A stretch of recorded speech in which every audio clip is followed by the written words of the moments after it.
అందరికీ నమస్కారం అమ్మ. ఈరోజు మనం తెలుసుకుంటున్న అంశం ఏంటంటే 7వ తరగతి తెలుగులో ఉపవాచకమైన 6వ పాఠ్యాంశమైన మన విశిష్ట ఉత్సవాలనే పాఠ్యాంశానికి సంబంధించి నోట్స్ని చూద్దాం. ఇవన్నీ ఎగ్జామ్లో వచ్చే క్వశ్చన్సే. ఇవి జాగ్రత్తగా స్క్రీన్ షాట్స్ తీసుకోండి. క్రింది ప్రశ్నలకు 4-5 వాక్యాల్లో జవాబులు రాయండి. మొదటి ప్రశ్న, అహోబిలం పర్వేట ఉత్సవం ప్రత్యేకత ఏమిటి? స్క్రీన్ షాట్స్ తీసుకున్నానా? తర్వాత నెక్స్ట్ రెండవ ప్రశ్న, ఆపుతున్నాను, ఆపినప్పుడు స్క్రీన్ షాట్స్ తీసుకోండి. లేపాక్షి ఉత్సవాల గురించి మీ సొంత మాటల్లో రాయండి. ఇది కూడా జాగ్రత్తగా స్క్రీన్ షాట్స్ తీసుకోండి. లేపాక్షి అనంతపురం జిల్లాలో ఉంది. ఓకేనా? ప్రతి సంవత్సరం ఫిబ్రవరి నెల 2 రోజులలో ఈ ఉత్సవాలు జరుగుతాయి.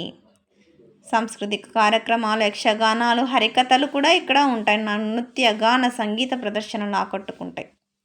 తర్వాత రెండవ, క్రింది ప్రశ్నలకు 8 నుండి 10 వాక్యాల్లో జవాబులు రాయండి. సిరిమానోత్సవం జాతర గురించి వ్రాయండి. ఇక్కడ విజయనగర రాజు విజయరామరాజు అయిపోతేనే కంటిన్యూషన్. యుద్ధానికి వెళుతూ, ఇది కంటిన్యూషన్ అమ్మ. ఇది స్క్రీన్ షాట్స్ తీసుకోండి. అక్షరాలు కనుక క్లియర్గా కనిపించకపోతే నెట్ క్వాలిటీ పెంచుకొని స్క్రీన్ షాట్స్ తీసుకోండి. మళ్ళీ చెప్తున్నా అనుకోద్దండిమో. ఒకవేళ అక్షరాలు క్లియర్ కనిపించకపోతే నెట్ క్వాలిటీ పెంచుకొని స్క్రీన్ షాట్స్ తీసుకోండి. తర్వాత రెండవ ప్రశ్న, పెద్ద ప్రశ్నల్లో సంస్కృతి సాంప్రదాయాలను మన వారసత్వ సంపదగా తరువాతి తరాలకు ఎలా అందించాలో తెలియచేయండి. ఇది కూడా స్క్రీన్ షాట్స్ తీసుకోండి మా.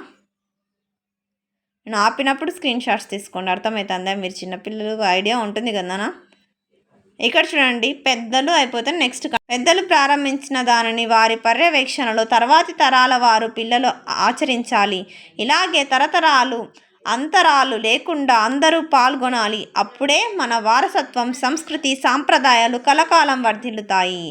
అందరికీ ధన్యవాదాలమ్మా. ఇంకా మన ఛానల్ సబ్స్క్రైబ్ చేసుకుని వాళ్ళు ఎవరంటే దయచేసి సబ్స్క్రైబ్ చేసుకొని, లైక్ చేసి, షేర్ చేసి మీ ఫ్రెండ్స్కు, రిలేటివ్స్ అందరూ సబ్స్క్రైబ్ చేసుకోమని చెప్పండి అమ్మా. నా ఛానల్ని సబ్స్క్రైబ్ చేసుకొని ప్రత్యక్షంగా పరోక్షంగా సపోర్ట్ చేస్తున్న వాళ్ళందరికీ పేరు పేరున ప్రత్యేకమైన హృదయపూర్వక ధన్యవాదాలు. దయచేసి వీడియోని మాత్రం స్కిప్ చేయొద్దు. ధన్యవాదములు.